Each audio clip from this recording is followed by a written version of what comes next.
مشغولیت فضای مجازی یک پدیده تازه و خلاقانه جلب نظر می کند و آن تولید محتوایی است به نام بازگشت 2 دقیقه‌ای هاشمی رفسنجانی. در این کلیپ‌های کوتاه که تاکنون 7 تا از آنها منتشر شده، شخصی با تقلید صدای اکبر هاشمی رفسنجانی و با میکس مناسب صوت و تصویر در قالب سخنرانی‌های او مطالبی را بیان می‌کند. سازندگان این محتوا ناشناس هستند، اما سبک و ادعاهای آنها قابل توجه است. هاشمی رفسنجانی این کلیپ ها میگوید هر بار در حد 2 دقیقه از خدا فرصت میگیرد از جهنم خارج می شود تا حرفهایی را با مردم و سید علی خامنه ای در میان بگذارد. او به گفته خود در حال افشای راز ترورها و حوادث مهم سالهای قبل و پس از انقلاب 57 است. ویژگی‌های بارز این کلیپ‌ها رگه‌های طنز، نوعی رویکرد سمبولیک و هنرمندانه، ایجاز و خلاصه‌گویی و استفاده از صدا و تصویر توامان است که به برقراری رابطه خوب با مخاطب می‌انجامد. از خداوند بزرگ 2 دقیقه وقت گرفتم که بیام و نکاتی رو بگم که بسیار مفیده و امیدوارم که آقای خامنه ای از خواب بیدار بشه. آقای خامنه ای، شما تا کی میخوای سرکوب کنی، قتل عام کنی و به خیال خودت میخوای بمونی؟ وقت شما تمام شده و ما خبر داریم که به پایان خط رسیدی. در قسمت 7 این مجموعه کلیپ ها رفسنجانی از جهنم بازگشته ادعا می کند علاوه بر ترور برخی چهره های سیاسی، چند چهره هنری هم به دستور رهبر جمهوری اسلامی ترور شده‌اند. او در این باره به هایده، فردین و علی حاتمی اشاره می کند و دلایل خود و روش مورد استفاده برای این قتل ها را بیان می کند. در اواخر دهه 60 و بعد از به رهبری رسیدن خامنه ای مفعول، سیاست‌های نظام به راهی رفیه باید هنرمندانی که نماد ایران و بزرگی ایران هستند حذف بشن. در لیست سیاه اسم 3 نفر اول مرحوم هایده، ابراهیم حامدی و آقای داریوش اقبالی بودند که به غیر از مرحوم هایده که ترور شدن، آقایان ابراهیم حامدی و داریوش اقبالی موفق به ترورشون نشدیم. مرحوم هایده که خواننده خوبی بود و صدای بسیار خوبی داشت، در سال 61 قطعه خون با نام روزهای روشن خدا حافظ که اشاره به روزهای قبل از انقلاب داشت و همچنین بعد از فوت خمینی خیلی ابراز شادی کرد. سرانجام در کنسرتی قبل از مرگش سمی در نوشیدنی ایشون میریزن که بنا به دوز اون ماده سمی از چند ساعت تا چند روز باعث ایست قلبی میشه و فردای بعد از کنسرتش ایشون به قتل رسید. مرحوم محمد علی فردین هم مانند خانوم هایده با همون ماده سمی و با همون شیوه در غذا یا نوشیدنیشون ترور شدن. تنها هنرمندی که خامنه ای رو تحویل نگیره و به مهمانی خامنه ای نیامد مرحوم فردین بود که خامنه ای کینه بسیار زیادی از او به دل گرفت و او رو در لیست ترورها قرار داد. هنرمند دیگر علی حاتمی بود که زودتر از محمد علی فردین ترور شد، اما با شیوهی متفاوت، با پودر رادیواکتیو مانند خود خمینی که منجر به سرطان میشه و طرف از بین میره. خامنه ای از علی حاتمی خواسته بود فیلمی با موضوع انقلاب 57 بسازه که او قبول نکرد. ادعاهای رفسنجانی از جهنم بازگشته درباره این هنرمندان قابل راستی آزمایی نیست، اما پیشتر برخی درباره علت درگذشت هایده شک و تردیدهایی ابراز کرده بودند. کیا؟ فکر میکنی با ریش و پشم و رژیمی کار کرد؟ نه. کسایی که رفت آمد داشتن با هایده. ای ایرانی ایرانی ایرانی، هایده رو کشتی یا ایرانی؟ تو هایده رو کشتی ایرانی. هایده رو یه ایرانی کشت، کراوات هم میزد. دوست هایده بود، دوست نما، گرگ در رخت و جامعه دوست. هایدر اون شب تو مشروبش سم ریختن. رفسنجانی از جهنم بازگشته فهرست دیگری از ترورها را هم در دوران جمهوری اسلامی و هم قبل از آن ارائه می کند که پیش از این به صورت اخبار تایید نشده در افکار عمومی جریان داشته است. او ادعا می کند که روح الله خمینی با نقشه رفسنجانی و خامنه‌ای و توسط فرزندش احمد خمینی با پودر رادیواکتیو کشته شده است. انگلیس خبیث وقتی دید که کاری از پیش نمیبره زمینه رو با شیطنت فراهم کرد برای آوردن خمینی جلاد که لعنت خدا به روح پلیدش باد. این ملعون از ازل تا به ابد برای نابودی ایران با انگلیس ها قرارداد امضا کرد. بعد از 8 سال جنگ نقشه قتلش رو من و خامنه‌ای کشیدیم و وعده رهبری رو به خود احمد خمینی دادیم و فریبش دادیم. احمد خمینی هم با پودر رادیواکتیو که منجر به سرطان پیشرفته شد خمینی جلاد رو به درک واصل کرد. در اصل ما 3 نفر خمینی جلاد رو کشتیم. به احمد خمینی گفتیم برای اینکه رهبری موروثی نباشه چند سال آقای خامنه‌ای رهبر باشه و بعد رفراندوم میذاریم و تو رو میکنیم رهبر و این اتفاق نیفتاد و احمد خمینی سرصدا کرد و او هم کشتیمش. مقصر رفسنجانی از جهنم بازگشته 3 حادثه قبل از انقلاب 57 را هم توطئه انقلابیون می‌داند و میگوید مصطفی خمینی و شیخ احمد کافی به دستور شخص روح الله خمینی ترور شده‌اند. در ادامه جنایات خمینی که در قبل از انقلاب که به دستور انگلیس ها انجام شد نقطه عطف و تاریک این کار کشتن مصطفی فرزندش بود که به دست خود خمینی دجال انجام شد. مصطفی خمینی یکی از مخالفین سرسخت تشکیل حکومت اسلامی بود و اون کسانی که در نجف او رو میشناختن حرف بنده رو تایید میکنن و همسر ایشون الان زنده است و میتونه شهادت بده که مصطفی مخالف عملکرد پدرش بود. البته اگر تا بعد از پخش صحبت‌های من بلایی به سر او نیارن. نفر بعدی شیخ احمد کافی بود که یکی از وعاظ سرشناس ایران بود. او هم به دستور خود خمینی و در یک تصادف ساختگی کشته شد. هر دوی این افراد مخالف تفکرات شیطانی خمینی بودند که به دست خود خمینی کشته شدند و بعد انداختن گردن ساواک. سومین و کثیف‌ترین جنایت تاریخ معاصر ایران آتش زدن سینما رکس آبادان بود که باز هم به دستور خود خمینی و با فرماندهی خود خامنه‌ای و خود من انجام شد و این جنایت کثیف رو به گردن ساواک انداختیم و هدف اصلی این بود که احساسات مردم رو تحریک کنیم که بگیم شرایط کشور انقلابی است و باید همه مردم بر ضد حکومت پهلوی قیام کنند. تا همین رفسنجانی بازگشته از جهنم ادعا می کند که سید علی خامنه‌ای دانش آموخته اتحاد جماهیر شوروی سابق است و با حمایت سازمان امنیت این کشور راه حذف رقبا را بهتر آموخته تا ردی از خود باقی نگذارد. خامنه‌ای در سال 43 از طریق آستارا به شوروی رفت و تا سال 47 در یک دانشگاهی زیر نظر کاگبه مشغول تحصیل شد. اگر اشتباه نکنم اسم این دانشگاه پاتریس لومونبا نام داشت و این آدمکشی ها و عوام فریبی های خامنه‌ای محصول همین دانشگاه هستش. ترورهای دهه 60 تماما کار علی خامنه‌ای با حمایت سازمان امنیت شوروی بود.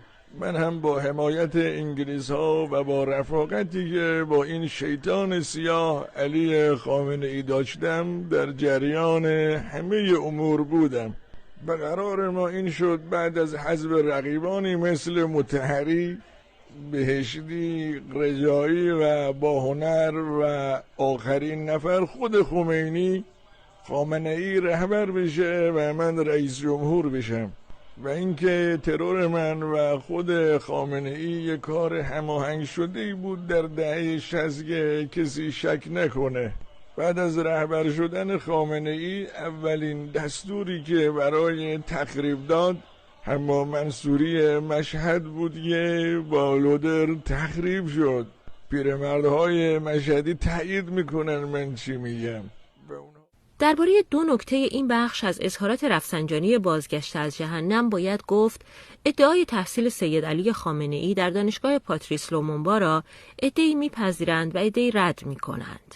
در این باره نیز اخبار قابل راستی آزمایی نیستند و تنها سند این موضوع گزارش تلویزیون دولتی روسیه است که نام سید علی خامنه ای را در ردیف فارغ التحصیلان این دانشگاه اعلام کرد، اما این خبر بعدها از وبسایت دانشگاه مزبور حذف شد و گفته شد این یک اشتباه خبری بوده و کسی به نام علی خامنه ای در این دانشگاه تحصیل نکرده است.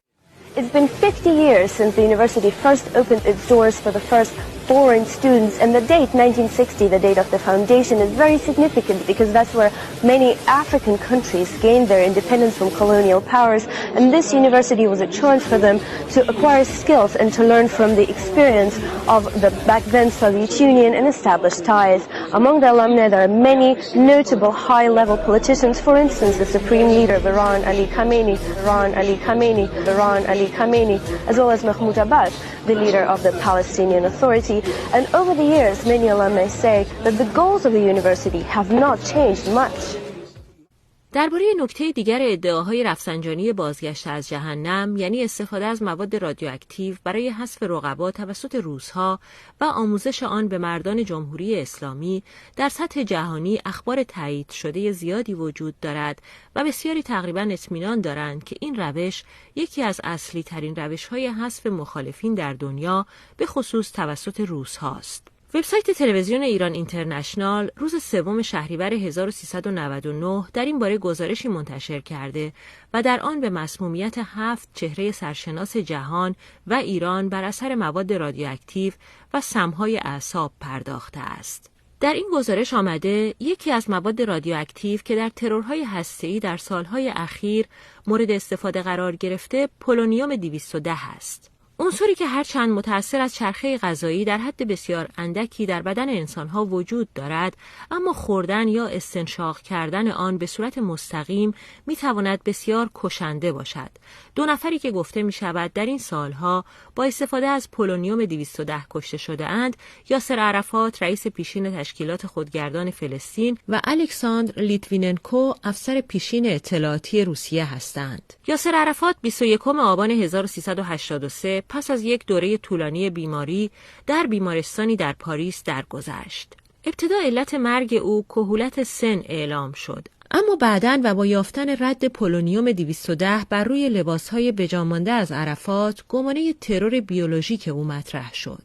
پس از نمونه برداری از پیکر عرفات، وجود این ماده رادیواکتیو در استخوان‌های او 18 برابر بیش از حد معمول تایید شد.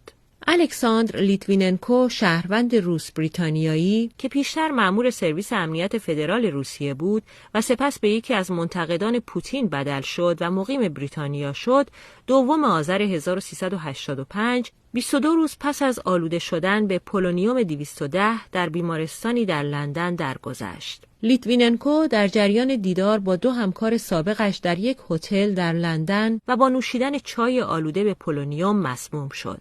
علائم مسمومیت 2 روز پس از این دیدار در او آشکار شد. هیئت تحقیق و تفحص عمومی در بریتانیا در پایان تحقیقاتش درباره مرگ او در بیانیه اعلام کرد که او در عملیاتی کشته شد که احتمالاً توسط ولادیمیر پوتین رئیس جمهوری روسیه تایید شده بود. در ایران هم فائزه هاشمی، دختر اکبر هاشمی رفسنجانی، 25 آذر 1396 در گفتگویی با روزنامه اعتماد گفت در جلسه‌ای با حضور تعدادی از اعضای شورای عالی امنیت ملی به خانواده آنها اعلام کردند که در پیکر پدرش 10 برابر حد مجاز رادیواکتیو وجود داشته است. هرچند همان مقامات گفتند دلیل فوت پدر او آلودگی رادیواکتیو نبوده است.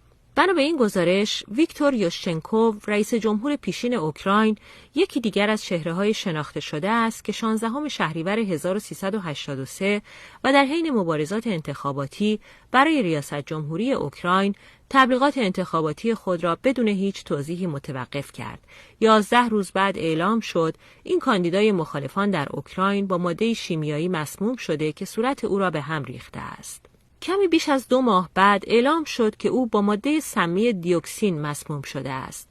پیشتر هم گفته شده بود که شب پیش از بروز علائم مسمومیت، این نامزد وقت ریاست جمهوری اوکراین با رئیس سرویس مخفی اوکراین که به دولت وقت نزدیک بود شام خورده است. 25 بهمن 1395 کیم جونگ نام، برادر رهبر کره شمالی، در حالی که در حال عبور از ترانزیت فرودگاه کوالالامپور بود، دقایقی پس از اینکه 2 زن دستمال آلوده به سم اعصاب بسیار خطرناک VX را به صورت او مالیدند درگذشت. با توجه به در دسترس نبودن تهیه این ماده، کارشناسان بسیاری قتل او را به دستگاه‌های امنیتی کره شمالی نسبت دادند. در میان چهره‌های کمتر شناخته شده و موارد قدیمی‌تر هم می‌توان به گیورگی مارکوف، روزنامه‌نگار سرویس بلغاری BBC اشاره کرد که 16 شهریور 1357 با آلوده شدن به سم رایسین درگذشت. زارب در حالی که آقای مارکوف روی پل واترلو منتظر اتوبوس ایستاده بود، با نوک چترش به ران پای او ضربه‌ای زد. ضربه‌ای که سم را وارد بدن این روزنامه‌نگار کرد و موجب مرگ او در 20 شهریور شد. گرچه ادعاهای شخصیت رفسنجانی بازگشته از جهنم قابل رد یا تایید نیست، اما احتمالاً بسیاری بر مبنای شواهد قتل‌های امنیتی بیولوژیک و با توجه به شخصیت رهبر جمهوری اسلامی ادعاهای او را تایید خواهند کرد. مراد ویسی، روزنامه‌نگار و پژوهشگر سیاسی، تحقیق مفصلی درباره ویژگی‌های شخصیتی سید علی خامنه‌ای دارد و می‌گوید مهمترین این ویژگی‌ها آن است که او هیچ کانون قدرتی را غیر از خودش تحمل نمی‌کند و خود را حامل یک رسالت تاریخی برای ایجاد تمدن نوین اسلامی می‌داند. ویسی می‌گوید او همچنین در حذف رقبایش بسیار صبور است. مهمترین مبنای رفتاری آقای خامنه‌ای رو می‌بینم که هیچ کانون قدرتی رو مستقل از خودش تحمل نمی‌کنه. میخواد مجاهدین انقلاب باشه یا جبهه مشارکت یا مؤتلفه باشه یا جامعه روحانیت، نه نظامی نه روحانی، این چیزا براش مهم نیست. هر فرد یا حزبی که مستقل از آقای خامنه‌ای قدرت بسیج کنندگی مردم داشته باشه، آقای خامنه‌ای تحملش نمی‌کنه. چهارم اینه که من معتقدم 3 نوع دیکتاتوری در دنیا داریم: دیکتاتوری معطوف به ثروت، دیکتاتوری معطوف به قدرت و دیکتاتوری معطوف به یک مأموریت و رسالت خارجی تاریخی. آقای خامنه‌ای ترکیبی دومی سومیه. ضمن اینه که قدرت دوست داره، دیکتاتوریش معطوف به یک رسالت و مأموریت تاریخیه. میخواد همه رو به ضرب شلاق ببره به سمت تمدن نوین اسلامی و بهشت. حالا هر کیم نمیخواد بره، آقای علم‌الهدا و آقای خامنه‌ای و آقای خاتمی میگن، احمد خاتمی میگن حکومت وظیفه داره به زور هم هست که بره. در حذف رقباش آدم صبوری، اصلا عجله نمیکنه. اگه قرار هاشمی رفسنجانی رو حذف کنه، صبر میکنه این کار میکنه. اگه قرار احمدی نژاد بذاره کنار، 2 سال تحملش میکنه، از 90 تا 92 بعد میذاره. اگه قرار رحیمی معاون اول بفرسته زندان، صبر میکنه دولت احمدی نژاد تموم شه. اگه میخواد مشایی رو بفرسته زندان، صبر میکنه. تقریبا تمام رقبای داخلی رو با همین صبر حذف کرده. من در داخل جمهوری اسلامی رقیبی برای آقای خامنه‌ای نمیبینم. آیا با توجه به این پژوهش‌ها میتوان گفت علاوه بر ترور افرادی مانند فریدون فرخزاد و شاهپور بختیار، مرگ کسانی مانند هایده و فردین هم میتواند به فرمان رهبر جمهوری اسلامی و با مواد رادیواکتیو و سمهای مخصوص دیگر صورت گرفته باشد؟ یا حرفهای اکبر بازگشته از جهنم تئوری توطئه‌ای بیش نیست؟ و اگر این ادعاها صحیح باشد، آیا زمانی اسنادی در تایید آنها از سوی شاهدان و افراد مطلع منتشر خواهد شد؟ شما در این باره چه نظری دارید؟ دشمن شما آیت الشیطان استالین خامنه‌ای هست که در میدان پاستور تهران هست. نه تنها خامنه‌ای بلکه 329 نفر از مسئولان نظام از جمله خود من ایرانی نیستیم، اما شناسنامه ایرانی داریم. صحبتی رو با آقای احمدی نژاد دارم. بنده میدونم که شما از همه سران کشور فیلم و اسناد و شنودهایی داری و تونستی در محل کار یا بعضی ها در منازلشون دوربین های خیلی کوچکی رو بذاری و از اونها آتوهایی بگیری. شما اگر راست میگی و در خط مردم هستی، پس چرا منتشرشون نمی کنی؟ اعلام کردید که به خاطر مصالح کشور سکوت میکنم و اسناد رو نمی کنم. کدوم کشور منظور شماست؟ اگر منظور شما ایرانه که دیگه از ایران چیزی باقی نمونده. ممنون از اینکه با ما همراه بودید. کانال کوچه سعی